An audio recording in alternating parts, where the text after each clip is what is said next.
Allora, eccoci tornati in studio. Allora, diamo la parola anche all'esponente del Movimento 5 Stelle, parlamentare Federico D'Inca, che tra l'altro è di origine bellunese anche lei. Allora, anche voi siete a favore del referendum, autonomia, indipendenza, qual è la vostra posizione? Ma la posizione è semplice, il Movimento 5 Stelle è sempre stato a favore di tutti quanti i referendum che coinvolgono i cittadini in questo Paese. Diverso invece è l'atteggiamento che io vedo nei confronti di alcuni partiti e di alcune forze anche presenti oggi qui. Nel senso che è molto semplice, mentre faccio i miei complimenti ad Alessio Morosini, con cui ho potuto avere anche delle belle serate, insomma una gran bella serata a Treviso in cui davanti a 400 persone abbiamo dialogato su questo tema, e quindi complimenti anche per la forza che gli indipendentisti hanno messo in questa grande sfida. Dall'altra parte io vedo questo invece, che c'è un PD con un governo, con un Matteo Renzi che ha impugnato davanti alla Corte Costituzionale immediatamente, praticamente ancora verso agosto del 2014, questo referendum, sia il 15 che il 16, e in questa maniera cercando di diminuirlo, comunque portarlo verso una bocciatura che sembrerebbe anche prevista all'interno delle aule parlamentari. Dall'altra invece io vedo che la Lega in questo momento con Zaia sta fingendo, viene utilizzato questo referendum come esca durante le prossime elezioni politiche, le prossime elezioni della Regione Veneto. Per le regionali, e questo mi fa paura.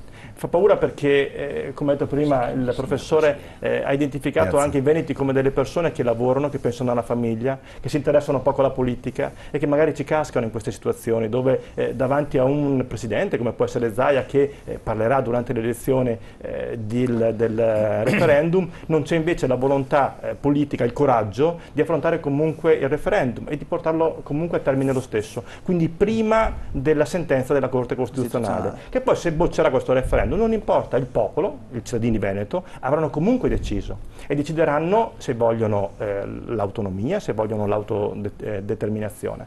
Quindi bisogna avere un po' di coraggio, io chiedo questo a chi in questo momento è in Regione Veneto e chi può portare anche la mia voce, la voce del 5 Stelle, all'interno della Regione e che possa dire coraggio, un po' di forza.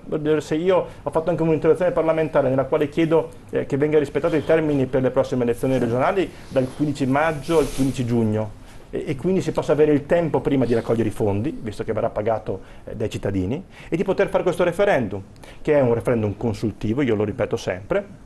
Occorre rispettare anche la Costituzione del nostro Paese, i primi 12 punti sono praticamente non impugnabili, sono fermi e quindi credo che se fosse un governo nazionale, almeno se fosse un governo del Movimento 5 Stelle, nel momento in cui avesse di fronte un esito di un referendum che desse veramente un risultato che io credo sarà sicuramente favorevole a mio modesto parere, insomma, vedendo anche alcuni esiti di referendum fatti anche online, deve prendere di petto questa situazione e affrontare anche una sfida delle autonomie locali. Ma il Movimento 5 Stelle come la pensa? Noi la vediamo in un modo diverso. Se dovessimo proporre invece un referendum la vedremo su un lavoro simile a quello fatto dal Bard nel Bellunese, con una possibilità di costruire una macro regione del nord-est, autonomia, una macroregione del nord-est che vede unite, d'accordo, il Friuli Venezia Giulia, il Veneto, il Trentino Alto Adige, e che abbia delle autonomie con delle modifiche all'interno dell'articolo 117 anche per il Veneto. Certo, tanto saluto Gennaro Marotta, consigliere regionale Italia dei Valori. E ai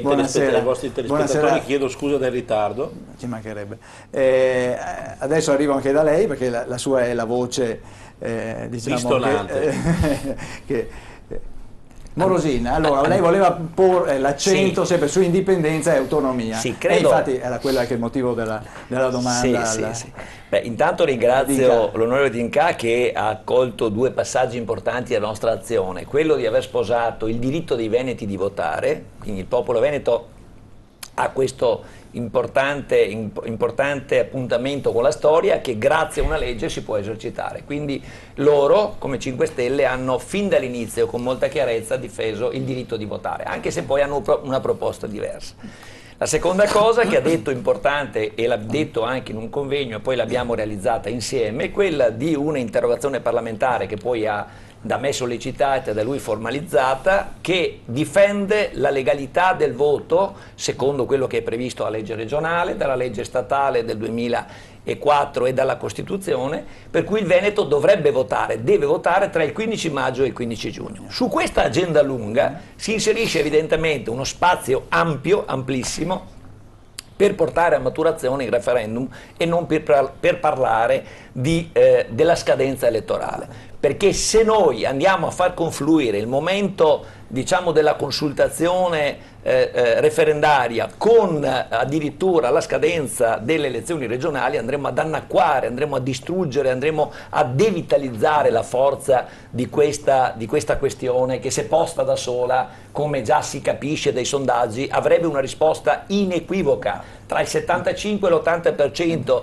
sarebbero favorevoli alla scelta dell'indipendenza.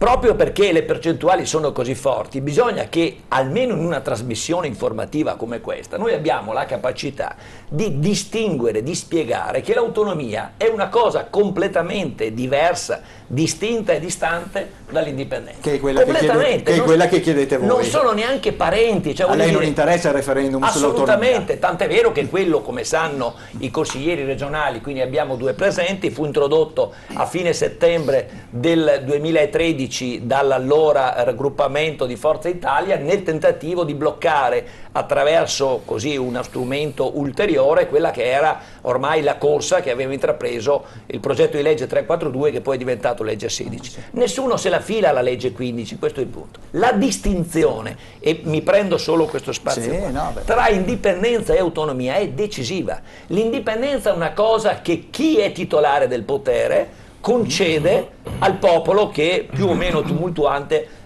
una volta piazza più affollata gli do di più, piazza meno affollata gli do di meno, a piacimento, e quindi è un potere, come direbbero i francesi, octroyé, otriato, concesso, te lo do e me lo prendo, autonomia.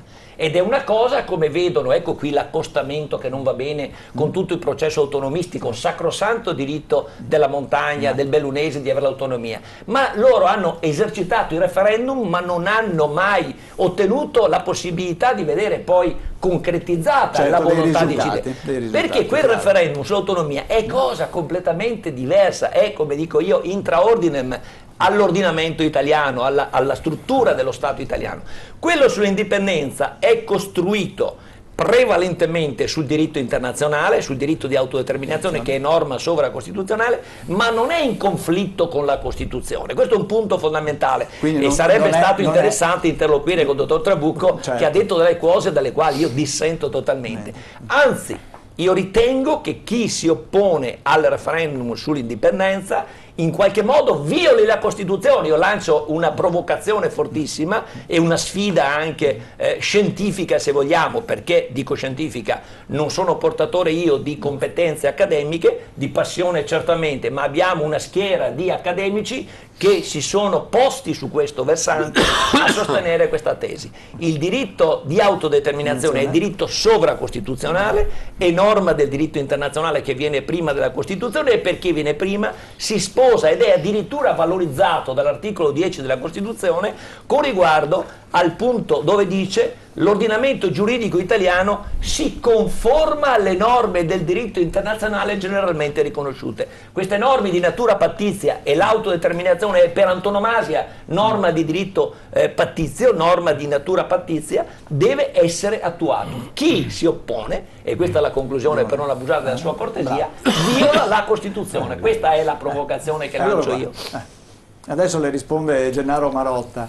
Allora, io voglio votare al referendum per l'indipendenza.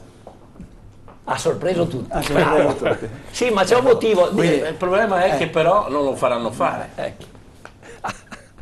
Oggi, notizia di oggi sui giornali, è la cosa che continuo a dire da tempo e continuerò a dirlo fino alla fine della legislatura. I soldi che servono, quindi norma finanziaria di questa legge recita i 14 milioni di euro che servono per fare questa consultazione referendaria li tireranno fuori i cittadini che vorranno, bontà loro, partecipare con i loro denari. Intanto sinceramente penso che sia la prima volta che sento parlare di una norma del genere. In assoluto, hai ragione. Né in Italia né in Europa non è mai accaduto. Doveva farlo il Veneto, prima il Veneto, anche in questo prima il Veneto. Poi andiamo però a vedere nello specifico, ad oggi sono stati tirati su 76.000 euro. Di cosa stiamo parlando? Io ho fatto un calcolo che se andava avanti la raccolta come nella prima settimana, che sono stati raccolti 50.000 euro, si arrivava ad avere la cifra necessaria fra 5 anni e mezzo. Adesso invece hanno fatto i calcoli rispetto alle proiezioni, rispetto agli introiti di questo conto corrente, si andrà a votare nel 2019, nel 2029 o 2019, adesso non sono neanche stato a guardare perché siamo ben oltre. Allora dico, primo, lo ridico all'amico Morosin perché me lo ha anche detto in altri studi televisivi. Dove sono quegli imprenditori di cui tanto si parlava che avrebbero tirato fuori i soldi immediatamente per coprire le spese per fare le Non lo sanno, Marotta, e tu lo sai che non lo sanno. Glielo puoi dire tu, guarda, se io avessi un amico imprenditore che vuole tirare fuori 1 milione di euro, come mi è stato detto, o mezzo milione di euro, o 200.000 euro, gli do il numero del conto corrente e glielo do io. Dai, non giriamoci, non prendiamoci in giro.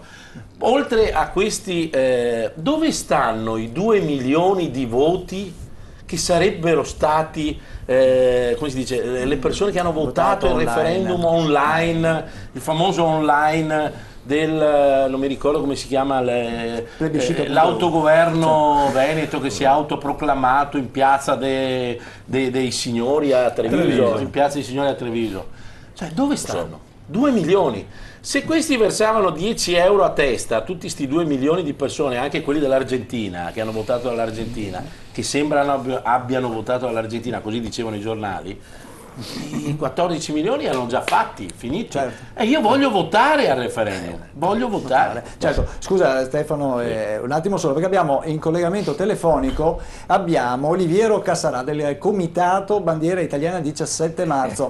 Buonasera Cassarà, ci sente? Sì, la sento. Buonasera. La sento allora, innanzitutto, buonasera a tutti. Buonasera a lei, grazie dell'intervento. Allora, innanzitutto, il Comitato Bandiera Italiana 17 marzo, che cos'è? Chi siete? Allora, innanzitutto 17 marzo perché il 17 marzo, come tutti sanno, è l'anniversario dell'Unità d'Italia.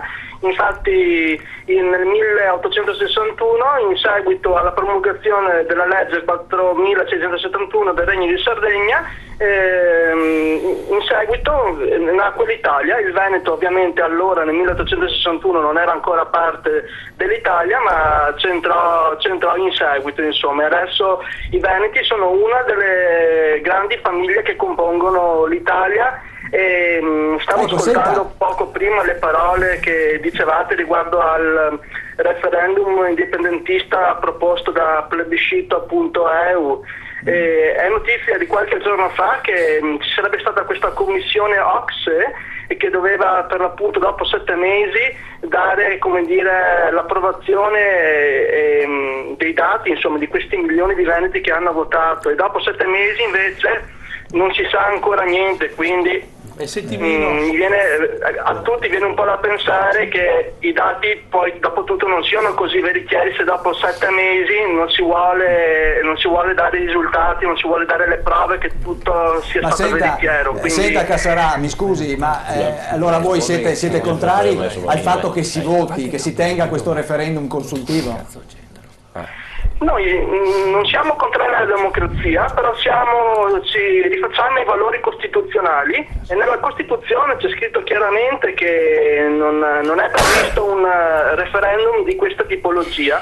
Noi, visto che la legge alla fine ha detto sì che è possibile fare un referendum consultivo, però che non sia finanziato dallo Stato, noi siamo più che d'accordo. Mettiamo che sia un sondaggio, siamo d'accordo, però vediamo che alla fin fine ai Veneti non ne importa tanto. Tanto è vero che a tuttora i soldi versati per questo referendum dovrebbero ammontare a circa 70.000 euro, e se non erro ci sono 6 mesi di tempo, e come sentivo poco prima, se si dovesse fare un rapporto tra l'andamento dei fondi e il tempo necessario, ci vorrebbero circa 5 anni e tra 6 mesi il tempo sarà chiuso. Quindi penso che questo sia un fallimento della folle idea del referendum, la dimostrazione di quanto siano bizzarre certe idee. Certo, Cassarà, è una domanda che mi pongono qua dallo studio, ma se votando il referendum il risultato fosse a favore dell'autonomia piuttosto che dell'indipendenza, lei cosa dice? Penso che siano dati assolutamente da non sottovalutare. Penso che il Veneto sia, ovviamente penso a nome dell'associazione, che il Veneto sia come un vaso di creta in mezzo a 2 vasi di ferro. Il Veneto a nostro vedere merita lo statuto speciale, e penso che al posto di fare queste battaglie indipendentiste che sono, come dire, utopistiche, bisognerebbe assolutamente invece combattere insieme per qualcosa di più fattibile e più raggiungibile. Chiedendo l'indipendenza non la si otterrà mai, e non penso che i veneti siano tanto per l'indipendenza, ma forse siano più scontenti per via della crisi economica. Questa corsa degli indipendentisti è, come dire, un sintomo della crisi. Benissimo, grazie al suo contributo Oliviero Cassarà del Comitato Bandiera Italiana 17 marzo. Scusa, stavo finendo. Grazie a tutti. Grazie, buona serata. Breve, che dopo facciamo intervenire. Per finire, visto che ha detto il signor Cassarà una cosa giusta, e cioè il fatto, tra le tante cose giuste che ha detto, ne ha detta una in particolare, quella dei fondi. Allora, lei gli ha chiesto se si votasse, ma secondo me a questa domanda non potremo dare una risposta, perché non ci arriviamo. Siamo pratici, io scommetto, scommettiamo un caffè, perché non scommetto mai più di un caffè. Hai ragione. Ma scommettiamo un caffè che questo referendum non si farà? Ci rivediamo qua, ci rivediamo qui. È una discussione giustamente che c'è, perché sull'autonomia, sulla questione che il Veneto soffra la vicinanza tra le 2 regioni a statuto speciale, che abbia queste zone come la montagna, che è assolutamente in disparità di trattamento con la montagna trentina, altoatesina. Non ha nessun senso che venga mantenuta. Bisogna trovare un qualcosa di più per il Veneto. Ma questo da qua all'indipendenza ce ne passa. Allora, dai, Valdegamberi, innanzitutto dell'intervento di prima ha detto delle cose veramente paradossali che si contraddicono al proprio interno, nel senso che non capisco perché ci sia paura, visto che non passerà mai, è stato detto non passerà mai, però se passa poi, allora perché non lasciamo esprimersi il popolo? È sovrano o no il popolo? Concordo con te. Facciamo un referendum consultivo. Voglio votare. Quindi non capisco perché c'è paura di consultare il popolo, vuol dire che ora non si è in una democrazia matura, non si è all'altezza, non si è in grado di gestire la democrazia, perché se il popolo è sovrano, sa sovrano anche di autodeterminarsi, anzi è la prima forma di sovranità del popolo. Poi, e quindi questo timore, cioè, tutti dicono quasi quasi si cerca, non si può fare, si vuole dare giudizio prima, ma perché non ci appelliamo il popolo? Questo, quindi non capisco il motivo. Secondo motivo, io credo che oggi dobbiamo cominciare a superare delle categorie storiche che non hanno più ragione di esistere. Viviamo in un'Europa che non condivido com'è configurata, però ritengo che sia giusto fare un'Europa federata, dove ci sia una politica estera europea, una politica della difesa europea, e dove gli stati attuali, Italia, Spagna, Francia, eccetera, devono andare in frantumi. Oggi è un consorzio di stati litigiosi fra loro, incapaci di amalgamarsi nelle politiche strategiche e che va a soffocare i territori. Ora occorre veramente fare un passo in avanti. Questo non è un passo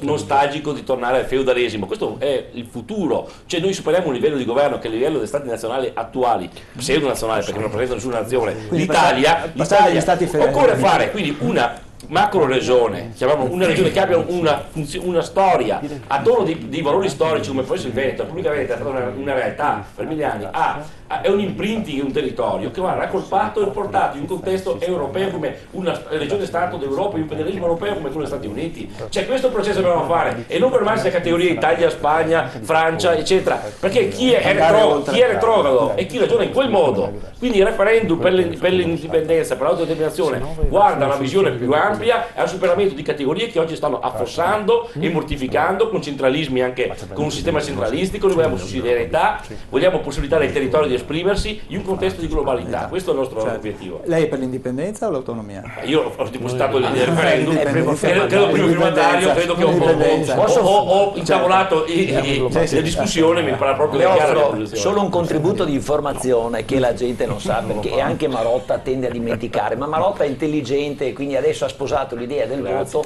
solo per rendere paradossale la sua testa. Il professor Ilvo Diamanti il 24 di marzo su Repubblica.it ha presentato un sondaggio scientifico, quindi una fotografia della realtà, la quale diceva che l'80% dei veneti vogliono andare a votare sul quesito dell'indipendenza e se si andasse a votare a quella data il 55% avrebbe risposto sì. Ora questo è un dato oggettivo. Poi c'è un altro aspetto che mi consenta solo per introdurre. Il professor Casen ha parlato di Veneto aggregato, io sto attento alle parole. Questo verbo è quello più corretto per descrivere storicamente come il Veneto è entrato a far parte dell'Italia. Si è aggregato, non c'è una unità nazionale nel senso storico. Il Veneto è una nazione senza Stato, non c'è una nazione italiana, perché questo si è aggregato, è entrato a far parte ma non ha mai condiviso in un corpo unitario la realtà italiana. Tenga anche presente, e finisco, che l'Italia è nata nel 1861, il Veneto è entrato 5 anni dopo, per effetto di una consultazione, badi bene, che all'epoca non era nient'altro che un principio politico, perché l'autodeterminazione nel 1866 non era ancora diventata una norma di diritto consuetudinario e tantomeno pattizia, perché l'è diventata solo dopo la seconda guerra mondiale con la Carta dell'ONU. Quindi non è né norma pattizia, l'autodeterminazione che è lo strumento, né norma consuetudinaria. Era solo principio politico. Domanda e chiudo perché tutti riflettano. Se nel 1866 mio bisnonno Giacomo Morosini, non una cosa lontanissima, 2 generazioni indietro, è andato a votare in forza di una scelta di consultazione che fu imposta dalla diplomazia di allora, che non c'era neanche il diritto di autodeterminazione né di natura costituzionale né di natura pattizia. Oggi che parliamo di democrazia a bocca piena, che abbiamo queste garanzie di diritto consuetudinario e pattizio, qualcuno magari si qualifica anche democratico, mi dice che non posso votare, i cittadini l'ardua sentenza. Qui siamo in una restrizione delle libertà fondamentali, siamo nella involuzione dei diritti civili, siamo nella privazione della libertà, tra poco saremo schiavizzati del tutto, siamo privati di un futuro, non c'è più possibilità di creare nulla. Dobbiamo tornare a quella realtà di sovranità che ci ha aggregato, grazie professor Casen, all'Italia, ma che non ci ha mai fatto una parte unitaria dell'Italia. Sa come la dice il mio amico professor Bassani, l'unità e indivisibilità, l'articolo 5, è uno slogan metacostituzionale, non è un principio di diritto. Se uno che dice che è un principio di diritto dice una fesseria storica e giuridica e al tempo stesso. Muraro, la chiave di lettura di Valdegambri la condivide sul fatto di andare oltre quelle che dell'Europa la condivido pienamente. Io vorrei ricordare una cosa però purtroppo, perché nel 1900, anche per rispondere ad Inca che dice che Zaia sta facendo un po' il gioco delle due scatole, non è così, perché noi non è così. No, delle 3 carte. Voi vi ricorderete, nel 1999 noi abbiamo iniziato una raccolta di firme in provincia di Treviso dove abbiamo raccolto 68.000 firme certificate per chiedere allo Stato, al governo, la provincia autonoma di Treviso. Tutto certificato, documentato, sono state portate a Roma con tutti i criteri normativi di questo Stato, Costituzione, regolamenti, normative, attributi, mettiamoci tutto quello che volete, per chiedere un giudizio che ci diano la possibilità di sentire i cittadini. dal 1999 non c'è stata nessuna risposta da questo Stato centrale. Hanno preso tutti i scatoloni e messi in scantinati, chissà dove saranno, forse qualche... Allora, Zaia sicuramente nel suo DNA ha la caratteristica, cioè prima di tutto è di sinistra Piave. La sinistra Piave non si è mai sentita italiana, perché hanno più un sangue da cimbri, da austriaci, da tedeschi che non da italiani. È una diversità che io ritengo che tutto il Veneto è sempre stato un grande lavoratore, come si diceva, ma una caratteristica proprio insita diversa. Per cui in questo concetto di ragionamento che tu facevi prima, Zaia ovviamente utilizza e sta facendo all'interno del suo percorso quelle che sono quelle caratteristiche all'interno normative che ci sono. La mia preoccupazione è che il tentativo di fare autonomia, indipendenza serva a disturbare il manovratore che deve avere l'obiettivo per arrivare a quella soluzione. E la soluzione, se noi guardiamo, guarda, è poche volte che io condivido quello che dice Stefano, ma in questa occasione l'ho condiviso pienamente, quando la visione prospettica non può essere un'Europa dell'Italia, della Spagna e della Francia. La visione prospettica è quella realtà che vede le aree territoriali europee omogenee che hanno delle caratteristiche similari e che possono servire a rafforzare l'economia europea, perché la diversità che noi abbiamo, e mi fa piacere che qualcuno parlava della macro regione, anche questa è una battaglia della Lega Nord, prima del partito della macro regione, Alpe Adria, vi ricordate? Ma allora, se noi dobbiamo guardare, io ho tanti dubbi, non l'aspetto economico, l'aspetto economico può avere la sua importanza in questo momento e se no possiamo farlo, trovare Costituzione o non Costituzione. La Costituzione per me è secondaria, perché se noi guardiamo le riforme che sta facendo il buon Delrio e il buon Renzi, passa sopra la Costituzione a 360 gradi, non interessa niente la Costituzione, è una volontà politica che dobbiamo sconfiggere noi, la volontà politica che non ci daranno mai. Perché la vacca che deve fare latte, se muore la vacca, come vivono Roma, che hanno avuto 140 milioni anche l'altro giorno perché avevano quei buchi del bilancio, come vivono? È una concezione politica nel quale in tutto questo, se noi non facciamo forza, io mi auguro che domenica la Catalogna possa rispondere con un pugno ben duro, nel senso di forza democratica, non di violenza, certo. Noi dobbiamo imparare questo, purtroppo, perché il Veneto è stato tanto... Ci sono state tantissime infiltrazioni estere, fra virgolette, e la politica che sta facendo questo governo, che ci portano qua migliaia e migliaia di musulmani, è proprio quella che hanno già avuto il diritto e qualcuno è diventato cittadino italiano, e per noi sarà sempre più difficile, più avanti andiamo e più avremo la difficoltà di emergere la volontà del popolo veneto, ma il vero popolo veneto, non quello che ci hanno imposto con le persone che si hanno messo qui da noi. Grazie Muraro. Allora vi invito a fare degli interventi brevi, perché abbiamo un po' di telespettatori in attesa che vogliono intervenire. Allora vorrei sentire Cantarutti ed Inca e anche il professor Casa, e dopo volevo sentire anche i Certo, io telespettatori. Vorrei prendere lo spunto innanzitutto dalle ultime parole del Presidente Muraro e da quello che ha detto prima il professor Casen, che ha parlato testuale, me lo sono segnato, di altre etnie italiane. Cioè, mentre il Presidente Muraro parlava adesso di vero popolo veneto. Allora, qui abbiamo un popolo veneto, credo che nessuno, nemmeno Marotta che è dall'altra parte della barricata su questo tema, ma nessuno si sogna di mettere in discussione. Lui vuole votare. No, dico nessuno, penso si sogna di mettere per l'indipendenza. Nessuno penso si sogna di mettere in discussione il fatto che nessuno si sogna di mettere in discussione il fatto che quello veneto sia un popolo con 1100 anni di storia, e solo per parlare dei veneti secundi. Detto questo, però, questo popolo veneto ha chiesto adesso di fare, ha chiesto e ottenuto con l'approvazione della legge 16 di fare un referendum consultivo, lo precisava prima il professor Tabucco. Quando si dice referendum consultivo non è così, dimmi un po' cosa ne pensi, poi vedremo.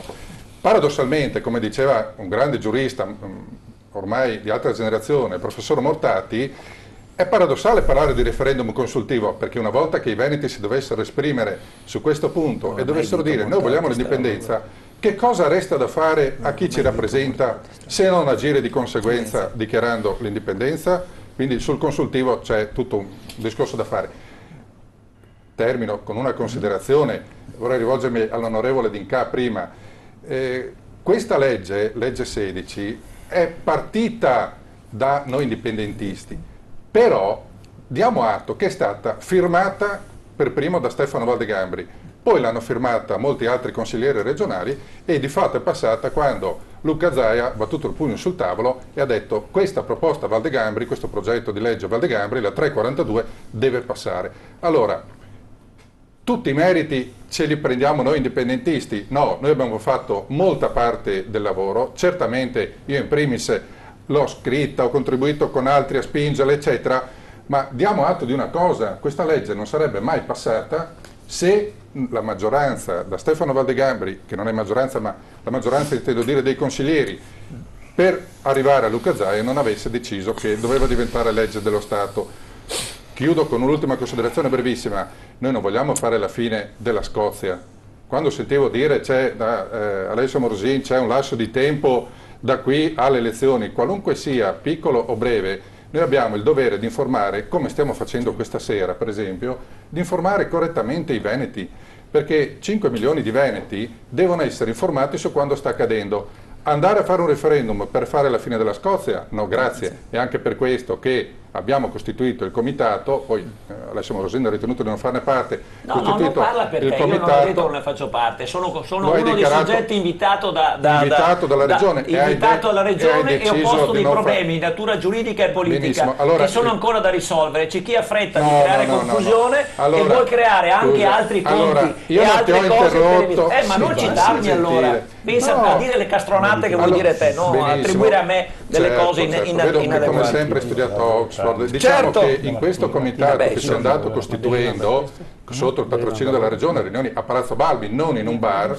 questo comitato con 7 soggetti promotori in questo momento, li cito tutti 7, non posso fare il nome di chi mi ha interrotto poco fa. Questi 7 hanno deciso che uno degli scopi del comitato è quello di fare la propaganda informativa per far conoscere ai veneti la necessità sia di raccogliere i fondi sia di poter celebrare il referendum. Dica. Ma io volevo rispondere al presidente Muraro. Io credo che la Lega non è più quella del 99. Se voi avete raccolto le firme nel 99, ben venga, sono messe in qualche magazzino nascosto, male, malissimo. Io però sono convinto che oggi la Lega sia una Lega di destra, sia lepenista, Salvini copia Marine Le Pen in questo momento, difenderà i confini nazionali e scenderà verso da Roma, andrà ancora più in giù credo, per poter raccogliere i voti e per essere quello che vuole essere il Presidente del Consiglio, magari con una maggioranza rubata al buon vecchio Berlusconi. Ecco, questa secondo me è la linea di principio, per cui credo che alla fin dei conti Zaia deve seguire queste linee di principio imposte dal suo segretario e per questo motivo in questo momento non vuole portare di fronte ai veneti questo referendum, che è un referendum consultivo, io continuerò a dirlo, ma che è importante. E allora io dico, bisogna avere coraggio, e il coraggio con i soldi. È chiaro che poi mancano i soldi perché una persona dice, ma cavolo, il Presidente Renzi l'ha portato davanti alla Corte Costituzionale, sicuramente verrà bocciato. Quindi un imprenditore che magari voleva mettere 500.000 euro ci fa su un pensierino anche. Però se avesse davanti un Presidente di una regione. Scusa, però gli vengono restituiti, quindi potrebbe già metterli lo stesso per dopo riaverli. È vero, ma con più coraggio batterebbe i pugni sul tavolo e porterebbe a casa questo referendum. I soldi, oltremodo anche, io ti faccio una proposta, noi del 5 Stelle, i 13 parlamentari veneti che in questo momento sono all'interno del Parlamento, danno una parte dei loro stipendi ad un fondo per le piccole e medie imprese. Abbiamo dato in 15 mesi, noi veneti soltanto in 13 persone, 800.000 euro in questo fondo. Sono soldi dei nostri stipendi. Io ho versato 70.000 euro, vuol dire che ho fatto il mio bonifico e versato. Ma non solo, se la Lega voleva, va bene, nel passato, invece di utilizzare i rimborsi elettorali per fare altre cose, va bene, non dirò niente rispetto a diamanti o situazioni particolari di cui sembra oggi tutto quanto dimenticato, noi del Movimento 5 Stelle abbiamo lasciato nelle casse dello Stato, per l'amore di Dio, le casse centrali, ma che sono un po' anche venete, va bene, 42 milioni di euro. Bene, io sfido chiunque a poter prendersi un merito del genere, a casa mia si chiama onestà intellettuale, onestà anche del portafoglio, per dire che in fondo in un momento di crisi come questa si deve dare un esempio. Quindi chiedo anch'io personalmente al Presidente Zaia di essere esempio e di dire domani mattina si alza, invece di produrre una sua campagna elettorale che è già partita, di dire mi impegno, va bene, per far sì di poter proporre il referendum. Abbiamo una cosa, abbiamo capito che in Parlamento prendono tanti soldi. Questo sì. Io prendo abbiamo capito che in Parlamento prendono 70 euro in 12 il mio attuale stipendio sono 3.000 euro al mese. No, ma sono stato citato stesso, impropriamente, non si deve dato al solo per fondo fatto insieme ai colleghi 800.000 euro. Nessuno può dire di aver fatto altrettanto all'interno del Parlamento. Il parlamentare prende ancora tanti soldi. PDL, UDC, si può ancora tagliare? Si può ancora tagliare sicuramente, ma però loro danno in provincia no. Loro danno i parlamentari della Lega danno al movimento che poi distribuisce nelle varie regionali, per cui è un po' similare la cosa. Noi diamo all'impresa. È bene che facciamo chiarezza. Chiedo scusa, mi prendo, ma sono stato citato. Una battaglia fra Lega e Movimento 5 Stelle che io non volevo assolutamente aprire. Sono stato citato impropriamente. Un attimo di capo, perché tanto si sente tutto. Chiedo scusa. Sì, dicevo che sono stato citato impropriamente. È bene che diamo informazione corretta ai cittadini. C'è una legge, la legge 16, che è stata approvata il 12 giugno di quest'anno, che molti davano per morta e sepolta e quindi si erano già coalizzati per pensare alle elezioni che si tengono nel 2015 tra il 15 maggio e il 15 giugno. La legge prevede all'articolo 2 che la giunta regionale deve adottare delle delibere attuative, doveva farlo entro 30 giorni. La prima delibera 1331 l'ha fatta il 28 luglio del 2014 ed è una delibera in bianco, nel senso che non dice nulla e manda un'altra delibera che non è ancora stata attuata. Io ho capito, ma Zaia sicuramente sul piano personale vorrebbe indipendenza, ma questo progetto, questa legge gli è difficile da portare, lo si capisce che è difficile da gestire, ci vuole una forza, una capacità politica che in questo momento intorno non ce l'ha, lui lo vorrebbe ma non ce l'ha. Allora ai cittadini dobbiamo dire che per aiutarlo, non per contrastarlo, deve in qualche modo essere favorito, spinto ad adottare le delibere. L'apertura del conto corrente è stata fatta in fretta e furia, la delibera non l'abbiamo ancora vista, sappiamo che ci sarebbe una delibera e l'abbiamo vista nel comitato, non l'abbiamo ancora vista perché deve essere pubblicata, vista nel senso che i cittadini ce l'hanno e non è regolamentata, quindi non sappiamo assolutamente nulla. Chi vuole fare comitati per creare altri conti, il comitato va bene se è l'espressione esecutiva del contenuto delle delibere attuative della legge. Cioè c'è la legge, le delibere attuative, il comitato le attua. Qualcuno non avendo, perché bisogna spendere una lancia in favore di Luca Zaia, l'ammutinamento dei funzionari di regione, non collaborano. E su questo punto noi lo appoggiamo, ma se i funzionari non collaborano, non può dire ragazzi fate tutti i comitati che volete, basta che mi togliete il problema di dosso. Questo è il punto politico e qualcuno siccome auspica di fare un patto elettorale che poi secondo me lascia il tempo che trova, anzi tempo, e nel modo meno fecondo politicamente, dice ma io mi lancio al comitato, apro un altro conto, ma chiediamo a Marotta che è intelligente sul conto, se la gente ha già difficoltà a versare su quello ufficiale della regione, secondo te se viene aperto un altro conto da un comitato sponsorizzato dalla regione, secondo te versano sul secondo, sul primo, non versano,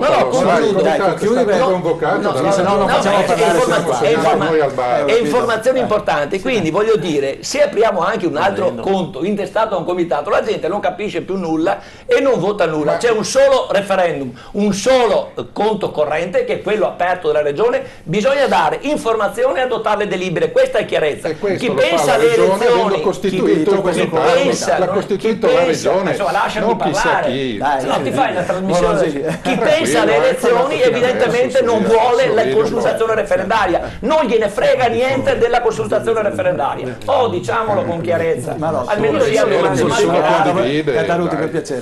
Io rimango sempre dell'avviso che avendo un conto corrente che c'è, il conto corrente c'è della regione, chi vuole versi a questo conto corrente e andiamo a fare referendum. Comitati, non comitati, io adesso non voglio neanche entrare nel merito. Ma perché andiamo a complicare gli affari semplici? Bravo. È già stato definito, c'è un conto corrente, versiamo. Sei in gambarotta. Io vorrei rispondere anche a 2 o 3 vostri telespettatori. Esatto. Uno mi dice Marotta perché parla così perché è arrabbiato, perché fra pochi mesi dovrà tornare, no, dovrà andare a imparare a lavorare. Guardi, ho sempre lavorato, non è un problema per me se un domani, anzi sono sicuro che tornerò a lavorare e farò il mio onesto lavoro, spero, avendolo, di poterlo continuare a fare. Un altro dice perché non ha versato, ha fatto il bonifico. Io ho detto che avrei versato €1. €1 non posso versarlo perché bisogna versare almeno credo 20 euro adesso, quindi se era per €1 io lo versavo, 20 euro non li verso per il referendum sull'indipendenza. Detto questo, direi anche però, siccome lo chiedono a me che sono contrario ma per ragioni di legittimità e non di opportunità e di motivazione profonda etica, che è quella del diritto al voto dei cittadini, perché anche qua mi hanno dipinto come, o ci hanno dipinto come quelli che non vogliono fare votare i veneti. Non esiste, io sono perché il cittadino nel rispetto delle norme possa sempre votare ed esprimersi. Adesso ho detto qualcosa di più. Io voglio votare a referendum. Bravo. Mi sembra, potrei anche dire che in un'ottica di eventuale risultato per l'indipendenza potrei anche essere indipendentista, perché converrebbe a tutti, va bene, anche economicamente, ma non lo posso dire perché siamo all'inizio, manca la pecunia, è inutile che ci ragioniamo, stiamo ragionando giustamente, si ragiona dell'indipendentismo, si ragiona anche dell'autonomia, però è un dato di fatto che i soldi, le chiacchiere sono tante, i fatti stanno a 76.000 euro oggi. Professor Casa, prima di andare in pubblicità e dopo quando rientriamo diamo voce ai cittadini, volevo tornare a quanto ha detto Stefano Valdegambri. Dobbiamo andare oltre la visione statalista dell'Europa, quindi un'Europa fatta di Spagna, Germania, Francia, ma di regioni già l'Europa federate. Non è Germania, Francia, è un insieme di nazioni che perdono sempre più la fisionomia di nazione e quindi nascono maggiormente questi gruppi, questo tentativo di separazione dal concetto nazionale, perché probabilmente nasce un'altra esigenza. Cioè, c'è qualcuno che dispiace questo separatismo, ma a qualcuno invece aggrada, ma non farei una discussione sul referendum, che è il mezzo, è come stabilire se va bene l'auto o va bene un furgone. Non mi interessa, io devo andare in quella direzione, uno vale l'altro. E allora ci possiamo anche accalorare sulla quantità di denaro necessario per fare questo e quello, perché diventa un impedimento qualora questo referendum non venga fatto, eccetera. Ma io vorrei invece, per sollecitare e solleticare l'eventuale adesione da parte dei veneti o comunque di chi vive il Veneto a una scelta di questo tipo, quale effetto comporta, quale effetto darà una indipendenza del Veneto. Questa è la cosa fondamentale, dobbiamo far immaginare, se no diventa mera tifoseria. Veneto su Veneto no, noi apparteniamo alla razza antica e allora diventa quasi razzismo, che poi non lo è, perché Venezia faceva parte della Repubblica Veneta, una quantità di persone che non erano prettamente venete e lo sono diventate poi perché hanno imparato a essere veneti e a comportarsi da veneti. Ma quello che è importante è capire subito dopo cosa succede. Allora, io ho fatto un pensiero di questo tipo. L'indipendentismo siciliano non è possibile. Perché? Perché la Sicilia, purtroppo, non per merito loro, ma c'è un evento storico antico come la Repubblica Italiana, non è autosufficiente economicamente.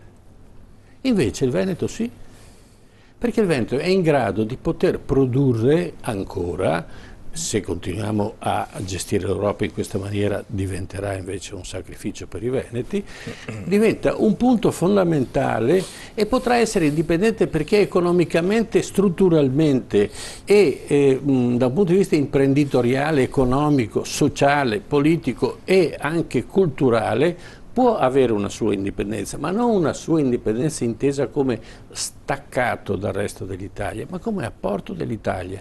Allora io sono in grado di gestirmi, mi gestisco bene, divento più produttivo, perché se continuo a buttare i soldi dentro un pozzo dove non tornano poi più indietro, perché questo è il problema della organizzazione italiana, allora divento povero anch'io.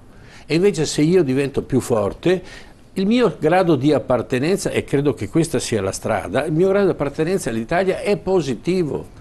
Allora, se noi riusciamo a far immaginare alla gente e poi a concretizzarla come normalmente è concreto il popolo veneto, nella direzione facciamo qualche cosa di positivo, e lo facciamo anche nell'ambito europeo, lo facciamo pure anche nell'ambito nazionale italiano, allora forse la gente incomincia a capire che c'è una prospettiva socio-economica che è diversa dal mero dire voglio staccarmi o non voglio staccarmi. Certo. Andrea Bona. Noi in questo periodo in cui ci siamo occupati del problema dell'autonomia della montagna abbiamo imparato diverse cose. Non più tardi martedì scorso siamo andati a Innsbruck a parlare con Erwin Wallstadt, che è il presidente della Dieta del Tirolo, e le abbiamo chiesto la stessa cosa che abbiamo chiesto ai presidenti di Trento e di Bolzano, cioè che la provincia di Belluno possa aderire al GECT, che è un euroregione, gruppo europeo collaborazione territoriale, perché noi pensiamo che la strada sia quella e sia una strada chiara da percorrere, che porta forse al superamento anche di quello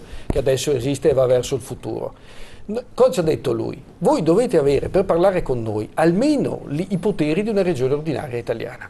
Perché se no come ci confrontiamo noi con una specie di un istituto che ha un Parlamento, diciamo, che è antichissimo, che ha un'autonomia antichissima? Dobbiamo avere quello, ma dobbiamo avere soprattutto le risorse. Il problema delle risorse è fondamentale.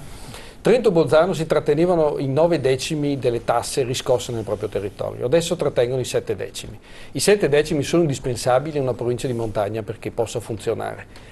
E abbiamo imparato anche delle cose, abbiamo imparato che siamo autosufficienti dal punto di vista economico. E la provincia di Belluno ha un PIL disaggregato dal Veneto di 5 miliardi e 700 milioni ma di voi euro. come bellunesi siete ancora dell'idea di avere un'autonomia vostra, Sì. sto parlando, quindi anche alla luce di questi che sono questi movimenti così indipendentisti veneti, Sì.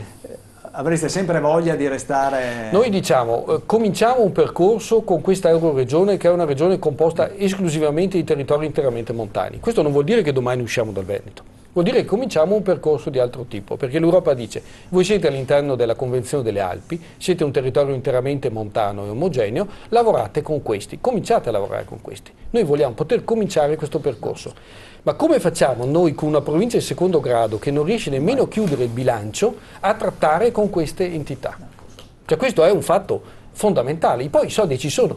Produciamo 1 miliardo e 200 milioni di euro l'anno di energia idroelettrica, di cui tornano 8 o 10 milioni di euro ogni anno sul territorio. Questi sono il disastro. Cioè adesso alle popolazioni della montagna si vuol mettersi in grado di avere un po' di sanità dignitosa, delle scuole che funzionano, di poter contrastare il dissesto idrogeologico. Non è che noi vogliamo essere ricchi, vogliamo vivere dignitosamente, come si vive nel resto d'Europa. Voi non credete nel progetto indipendentista autonomista? Noi non lo contrastiamo. Non lo contrastiamo, non lo contrastiamo, per l'amor di Dio. Tutto quello che va dal punto di vista della consultazione popolare potrebbe essere anche una bella scossa al Veneto, quella lì come cosa. Però diciamo la nostra strada è... Certo, no, beh, questo è interessante perché all'interno del Veneto... Sì. Prego, Valdegano, però devo andare in pubblicità, Devo andare in pubblicità, aspettiamo, ecco, vado in pubblicità. Prima, certo, benissimo, lo andiamo in pubblicità perché la regia sollecita, giustamente. Ci ritroviamo tra qualche minuto qui, TV7 Match.